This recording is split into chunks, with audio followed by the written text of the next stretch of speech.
मैं आ रहा था अंकलेश्वर से सूरत, मेरे बाजू में के बाद वो सीट खाली हो गई। एक नौजवान लड़की जिसकी उम्र 17 से 18 साल रही होगी, बाहिजाब थी, हिजाब में थी। उन्होंने मुझसे कहा कि हुजूर मैं बैठ जाऊं। हमने कहा बैठ जाइए, मेरा इसमें क्या है। बैठने के बाद मैं मुसलसल, मेरे पास फोन आ रहा था, लेकिन वो बार बार मेरे चेहरे पे देख रही थी। मैं समझ गया था ये मुझसे कुछ बात करना चाह रही है।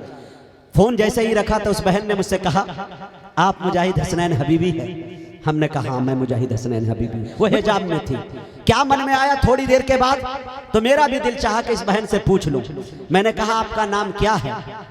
तो उस बहन ने नाम क्या बताया बताऊं? उन्होंने ये बताया मेरा नाम नंदनी है। हिजाब में। मैं डर गया। मैंने कहा बहन आप तो गैर मुस्लिम है, आपके यहाँ हिजाब का तो तसव्वुर नहीं है, पर्दगी का कोई तसव्वुर नहीं है। उस बहन ने जवाब दिया कि मुजाहिद साहब इतना आदमी सेफ कहीं हो ही नहीं सकता है जो इस्लाम का पैगाम है।